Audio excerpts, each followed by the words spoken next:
जब से ये परिवार नए घर में शिफ्ट हुआ था, कुछ अजीबोगरीब घटनाएं लगातार हो रही थीं।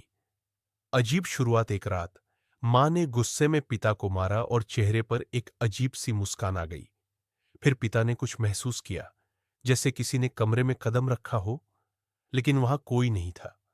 पिछले कुछ दिनों से अजीब चीजें हो रही थीं। सुबह एक मरी हुई बिल्ली घर के बाहर मिली। पिता को शक हुआ कि कुछ तो गड़बड़ है। लड़की पर हमला और अस्पताल। एक दिन पिता ने देखा कि उनकी बेटी अजीब बर्ताव कर रही है।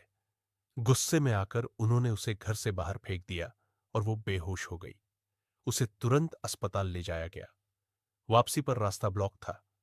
जब पिता मदद मांगने पड़ोसी के घर गए, उन्होंने जो देखा, उनके होश उड़ गए। एक सड़ा हुआ इंसानी पसली का टुकड़ा वहां पड़ा था। डरावना सच, पड़ोसी अजीब तरह से व्यवहार कर रहे थे। वे कुछ बोल नहीं पा रहे थे। तभी अचानक अजीब आवाजें आने लगी। सब डर के मारे घर से भाग गए और पुलिस को बुलाया। पुलिस आई, लेकिन उन्होंने सब कुछ एक सपना समझा और बिना जांच किए लौट गई। मदद के लिए भाई को बुलाया। अब पिता के पास कोई रास्ता नहीं बचा था। उन्होंने अपने भाई को बुलाया, जो एक ओझा था।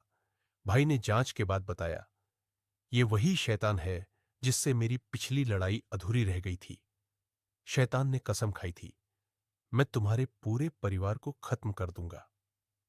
रात का हमला। भाई ने सभी को एक ही कमरे में सुलाने को कहा, क्योंकि शैतान अब किसी के शरीर में समा सकता था। रात में बेटा बाथरूम जाने उठा, लेकिन वो असली बेटा नहीं था। वो शैतान था, जो बेटे का रूप ले चुका था। उसने भाई पर हमला किया, लेकिन भाई पहले से तैयार था। उसने शैतान का चेहरा पहचान लिया और हमला रुक गया।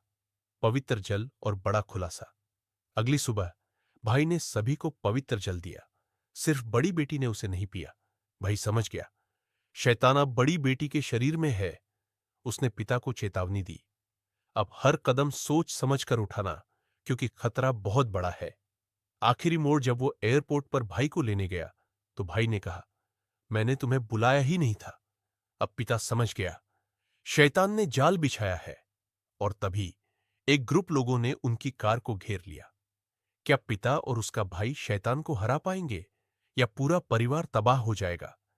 जानने के लिए अगला पार्ट जरूर देखें।